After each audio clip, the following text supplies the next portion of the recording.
Hello guys, welcome to my channel let's crack judiciary. So guys, आज की video में हम करेंगे ऑर्डर 9।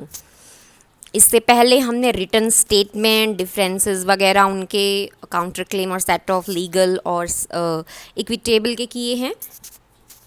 तो उसके बाद आता है, अब रिटन स्टेटमेंट प्रेजेंट हो गया है तो अब पार्टीज़ को आना है।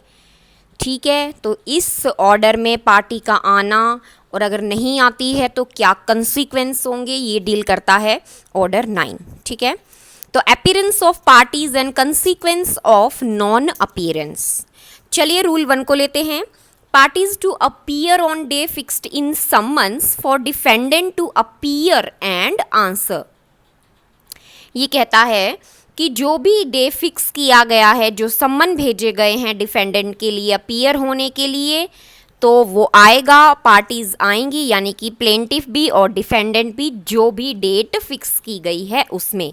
और पर्सन भी आ सकते हैं या प्लीडर भी आ सकते हैं, ये कोर्ट डिसाइड करेगा कि अगर इन पर्सन ज़रूरी नहीं है तो प्लीडर के थ्रू भी आया जा सकता है। और फिर उसके बाद सूट को सुना जाएगा जब तक हियरिंग की डेट को फ्यूचर डेट पे नहीं डिसाइड किया जाता, तब तक उनको आती हैं, उनको सुना जाएगा। ये कहता है रूल 1, बेसिकली प्रिंसिपल बताता है क्या है।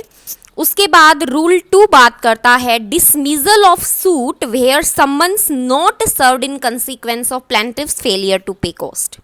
देखिए, इसमें 3 बातें लेना। प्लेंटिफ ने या तो कोर्ट फी पे नहीं की, या पोस्टल चार्जेस नहीं किए, या फिर प्लेंट की जो कॉपी देनी थी वो नहीं लगाई, यानी कि सम्मन सर्व नहीं हुआ, तो क्या होगा, सूट जो है डिसमिस हो जाएगा। ये कहता है रूल। एक्सेप्शन प्रोवाइजो में बता दी है कि डिसमिस नहीं होगा कब, जब डिफेंडेंट बिना सम्मन के ही खुद ही जो है अपीयर हो जाता है, उस केस में कोई डिसमिजल सूट का नहीं होगा। रूल 3 बात करता है कोई भी पार्टी नहीं आती, प्लेंटिफ है, डिफेंडेंट है, हियरिंग पे दोनों ही नहीं आ रहे हैं, तो कोर्ट क्या करेगा, डिसमिस कर देगा सूट को। ठीक है, तो ये कहता है रूल 3।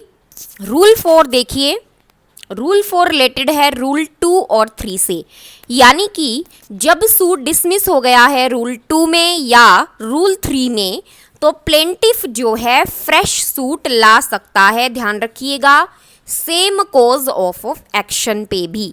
या फिर वो क्या कर सकता है, उसके पास दूसरा चॉइस क्या है कि वो जो सेट असाइड करवा सकता है, जो कोर्ट ने 2 और 3 में डिसमिजल कर दिया था। 2 में क्यों किया था, क्योंकि सम्मन ढंग से सर्व नहीं हुए थे, 3 कारणों की वजह से, जो हम पढ़ के आए कि कोर्ट फी नहीं, पोस्टल चार्जेस, कॉपी नहीं लगाई।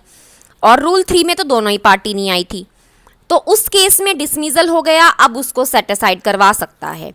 ठीक है, तो ये 2 ऑप्शन दिए हैं रूल 4 में।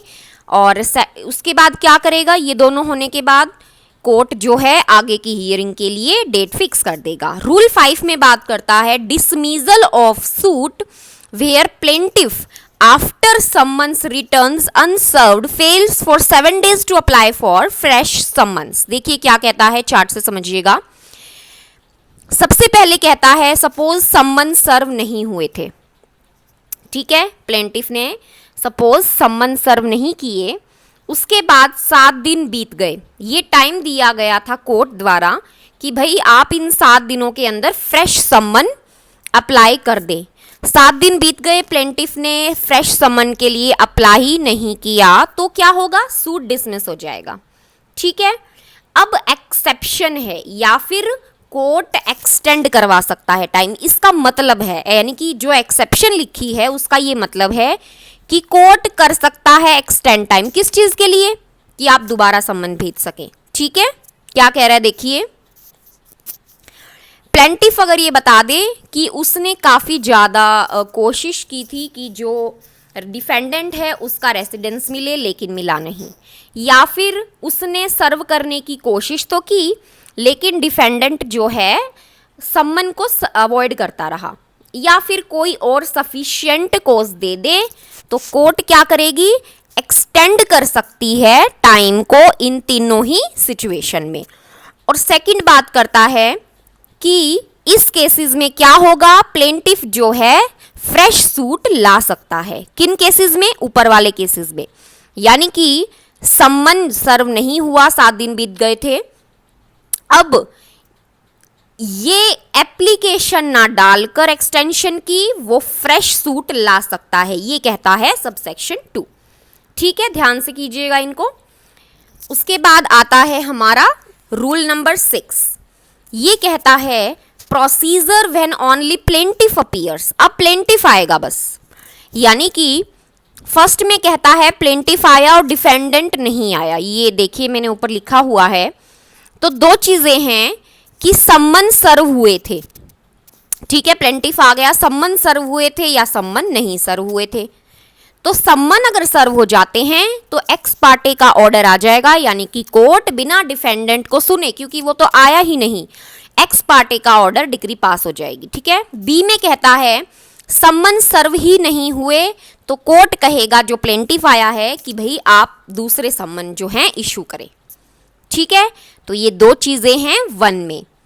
उसके बाद देखिए क्या है सी में बात कहते हैं कि सम्मन सर्व तो हुए लेकिन टाइम के अकॉर्डिंग नहीं हुए।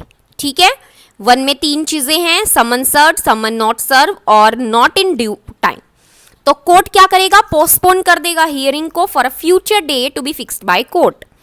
ठीक है, ये कहता है 3rd में, जब सम्मन सर्व तो हुए लेकिन टाइम अकॉर्डिंगली नहीं हुए तो कोर्ट क्या कहेगा, प्लेंटिफ के आने पे पोस्टपोन कर देगा हियरिंग को for a future date. Okay, second में देखिए क्या कहता है, 6th ही रूल चल रहा है, सेकंड सब रूल क्या कह रहा है कि प्लेंटिफ के डिफॉल्ट पर, यानी कि सम्मन सर्व नहीं हुए या सफिशिएंट टाइम जो ऊपर पढ़ के आए नहीं हुए, कोर्ट कोस्ट्स का भी ऑर्डर दे सकता है, यानी कि जो पोस्टपोनमेंट हुई है उसके लिए पे करवा सकता है कॉस्ट, जो भी प्लेंटिफ करेगा कोर्ट ऑर्डर देगा प्लेंटिफ को कि भाई जो भी पोस्टपोन की वजह से जो भी कॉस्ट आई है, यानी कि टाइम खराब हुआ है जो कोर्ट का उसकी वजह से, तो आप उसके कॉस्ट भी ऑर्डर दे सकता है बाय कोर्ट। ठीक है, उसे पे करना होगा आगे बढ़ने के लिए। रूल 7 देखिए क्या कह रहा है, very important for prelim, procedure where defendant appear. अब देखो रूल 6 में क्या था, प्लेंटिफ आया, डिफेंडेंट नहीं आया। रूल 7 में क्या है, केवल डिफेंडेंट आया है। 7 और 8 रिलेटेड हैं, इसलिए 7 को ध्यान से कीजिएगा। Where the court has adjourn the hearing of the suit ex parte. ठीक है, यानी कि कोर्ट ने क्या किया कि एडजर्न कर दिया हियरिंग को। क्यों, क्योंकि एक्स पार्टी पिछले उसमें वो नहीं आया था, डिफेंडेंट सॉरी, तो कोर्ट ने क्या किया, एडजर्न कर दिया, एक्स पार्टी ऑर्डर दिया। तो डिफेंडेंट अगली बार आकर ये कह सकता है गुड कॉज, यानी कि रीजन दे सकता है कि वो क्यों अपीयर नहीं हुआ। ठीक है, और वो कहेगा कोर्ट कि आप ये कॉस्ट वगैरह ये पे करें, ठीक है, आपकी वजह से हमारा टाइम वगैरह वेस्ट हुआ है, ये सब कुछ, और बढ़ेगा आगे इस तरह से जैसे कि वो उस दिन आया था। ठीक है, आगे वो अपनी कार्रवाई स्टार्ट कर देगा। तो इसमें बेसिकली ये है कि डिफेंडेंट आगे वाली डेट पे आया है। ठीक है, उसके बाद देखिए procedure where defendant only appears. अब केवल ओनली वर्ड यूज हुआ है, यानी कि प्लेंटिफ नहीं आया, केवल डिफेंडेंट आया। ठीक है, procedure where defendant only appears. 7 में क्या था, आगे की डेट पे डिफेंडेंट आ गया था, यानी कि वहां हो सकता है प्लेंटिफ आया हो नहीं आया, कोई इसका मतलब ही नहीं है, क्योंकि वो अपना गुड कॉज दे रहा है। ठीक है, कि भाई मैं इसीलिए पिछली बार नहीं आया। लेकिन 8 में क्या है, केवल डिफेंडेंट आया है, ध्यान रखिएगा, प्लेंटिफ नहीं आया। तो 6 और 8 को रिलेट कीजिएगा। ठीक है, प्रीलिम से 7 भी इंपॉर्टेंट है, 8 भी और 9 भी। 8 और 9 आपस में जैसे 7 और 8 कनेक्ट करते हैं वैसे ही 8 और 9 करते हैं। अब डिफेंडेंट आया है, प्लेंटिफ नहीं आया, कोर्ट क्या करेगी, डिसमिस करेगी। क्यों, क्योंकि प्लेंटिफ का ही तो सूट था, तो प्लेंटिफ नहीं आया तो वो डिसमिस कर देगी। क्या एक्सेप्शन है, एक्सेप्शन ये है, ये ध्यान से कीजिएगा, प्रीलिम में क्वेश्चन था ये, जो एक्सेप्शन का है ये मैं समझाऊंगी आपको। Court will dismiss the suit. अब एक्सेप्शन क्या है देखिए, एक्सेप्शन कहती है कि डिफेंडेंट जो है या तो एडमिट करेगा क्लेम, उस केस में डिसमिस नहीं करेगा। समझ में आया? डिफेंडेंट एडमिट कर रहा है क्लेम को या पार्शली कर रहा है तो पार्शली डिसमिस हो जाएगा। दोबारा देखिए, रूल 8 में क्या कहता है, where the defendant appears and the plaintiff doesn't appear when the suit is called on for hearing. Court क्या करेगा? सूट डिसमिस कर देगा। एक्सेप्शन कब नहीं करेगा? जब डिफेंडेंट तो एडमिट करता है कि हाँ ये क्लेम जो है ठीक है, या वो पार्शली भी कि इतना तो मैं क्लेम एडमिट करता हूं, बाकी रिमाइंडर मैं नहीं करता। तो जो रिमाइंडर बचा है उस पे क्या करेगा कोर्ट? डिसमिस कर देगा। ये बात है 8 में, ठीक है। रूल 9 देखिए, अब यहां प्लेंटिफ नहीं आया था, रूल 9 इसी से रिलेटेड है। Decree against plaintiff by default bars fresh suit.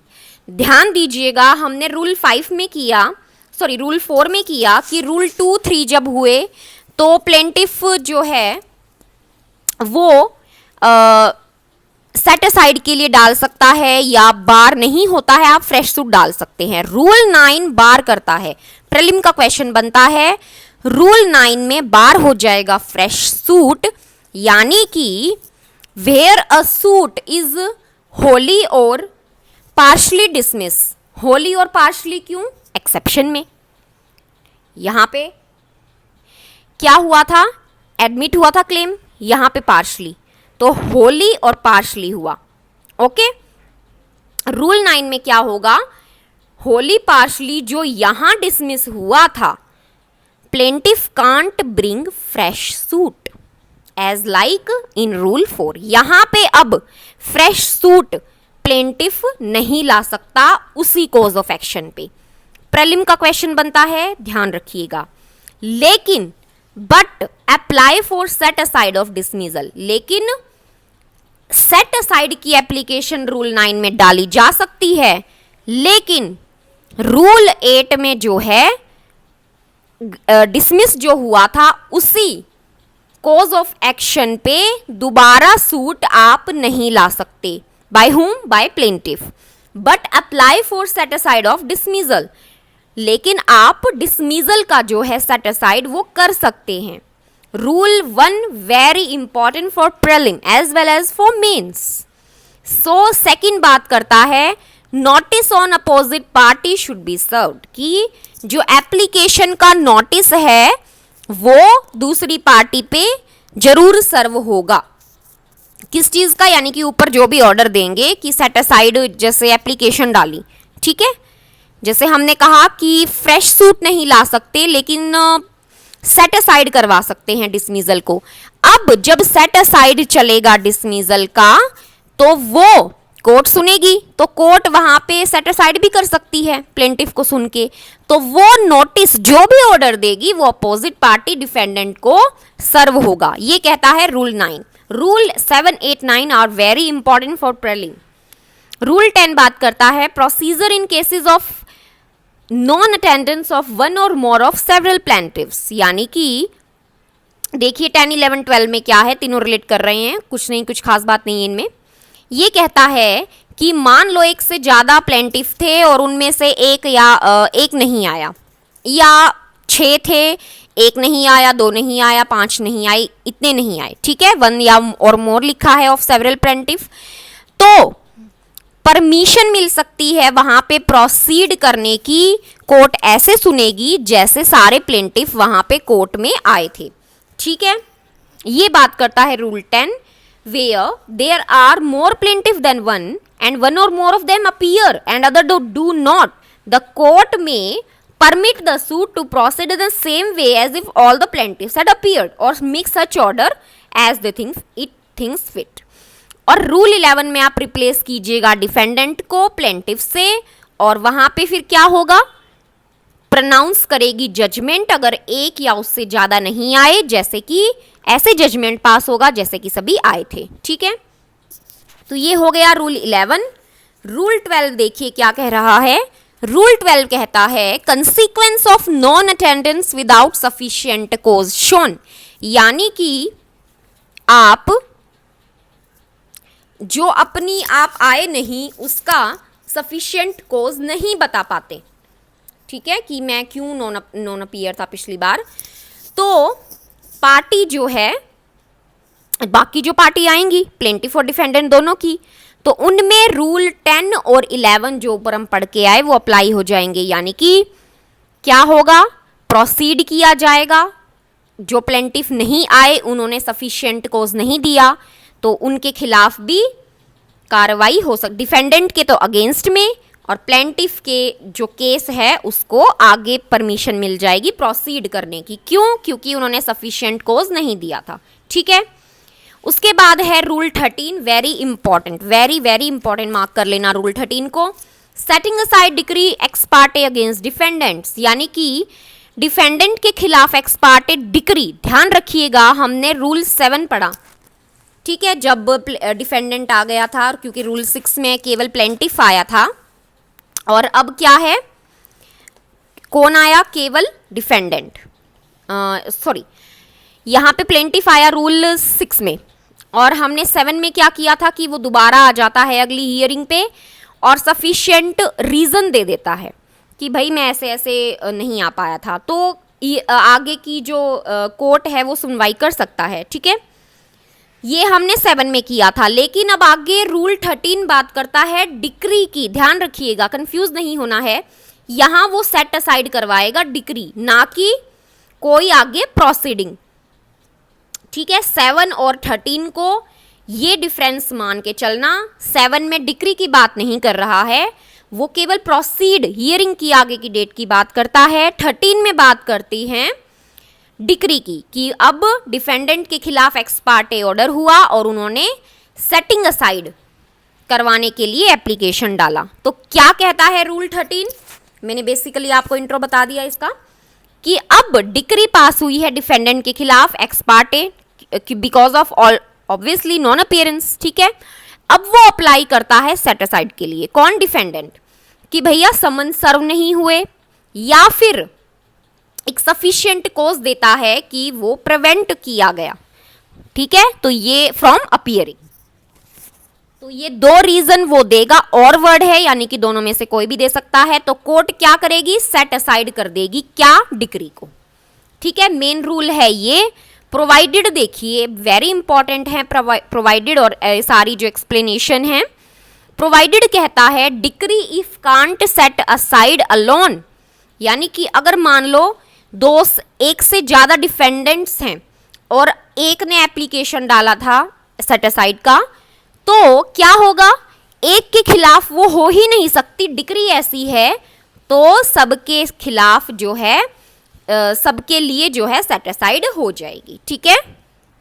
Provided further कहता है जो भी ग्राउंड है सेट असाइड का वो केवल इरेगुलरिटी पे बेस नहीं होगा, यानी कि आप केवल इसलिए सेट असाइड नहीं करेंगे कि केवल इसमें इरेगुलरिटी थी, किसमें, सम्मन में, लेकिन कोर्ट ये भी इंश्योर करेगी कि डिफेंडेंट को नोटिस ही नहीं मिला, यानी कि उसको इस चीज का नोटिस ही नहीं था, ये वो नोटिस नहीं है समन वाला, यानी कि उसको ये सेटिस्फाई करना होगा, खुद कोर्ट अपने आप को सेटिस्फाई करेगी कि डिफेंडेंट को हाँ नोटिस ही नहीं था, केवल जो सम्मन सर्व नहीं हुए केवल उसमें अगर इरेगुलरिटी है तो केवल इसी सर्विस ऑफ सम्मन की इरेगुलरिटी पे आप जो है कोर्ट मतलब सेट असाइड नहीं करेगी, ये भी देखेगी कि सच में डिफेंडेंट को, मान लो ये इस तरह से है, पॉजिटिव में लेते हैं, मान लो डिफेंडेंट को नोटिस था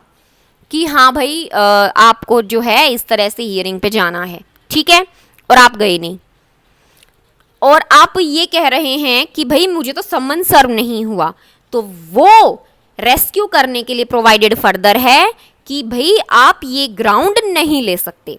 ओके, एक्सप्लेनेशन देखिए क्या कहती है, प्रीलिम का क्वेश्चन लिख लेना, छत्तीसगढ़ में था, कि इस चार्ट से समझना अपील हुई है एक्स पार्टे डिक्री के खिलाफ, ध्यान दीजिएगा वो डिस्पोज हो गई, तो अब आप सेटिंग असाइड नहीं करवा सकते एक्स पार्टे डिक्री को, या तो आप अपील करवाएंगे या फिर सेट असाइड की एप्लीकेशन डालेंगे, एक ही चीज होगी। एक्सेप्शन है कि जब अपीलेंट ने विड्रॉ कर ली थी अपील, तब क्या होगा, एक्स पार्टे डिक्री का सेट असाइड हो सकता है। ये घुमा फिरा के इसमें एक्सप्लेनेशन है, बट यहां इस चार्ट से आप अच्छी तरह समझिएगा। दोबारा बताती हूं मैं, ये कहता है एक्सप्लेनेशन कि अपील अगर कर रहे हो एक्स पार्टे डिक्री के खिलाफ, तो आप set aside x Partey decree का नहीं कर सकते। कब? जब अपील आपके डिस्पोज हो गई है। लेकिन अगर पहले अपील, मान लो अपील डाली थी एक्स पार्टे डिक्री के खिलाफ, ठीक है, अब क्या हुआ, अपीलेंट ने विड्रॉ कर लिया अपील को, तब आप सेट असाइड के लिए एप्लीकेशन डाल सकते हैं। ये कहता है पूरा रूल 13, ठीक है। और रूल 14 में केवल ये बात है कि कोई भी डिक्री सेट असाइड नहीं होगी बिना अपोजिट पार्टी यानी कि प्लेंटिफ को बिना नोटिस दिए आप सेट असाइड नहीं करवा सकते। No decree to be set aside without notice to opposite party. तो ये हमारे रूल 14 फिनिश हो जाते हैं। इसी के साथ ऑर्डर 9 प्रीलिम्स के लिए तो काफ़ी इम्पॉर्टेंट है ही, और मेंस का भी जो मैंने आपको एरिया बताया 7, 8, 9 वाला, वहाँ से क्वेश्चन आ जाते हैं। तो आपको समझ आया हो तो प्लीज़ वीडियो को लाइक और चैनल को सब्सक्राइब कीजिएगा। Thank you.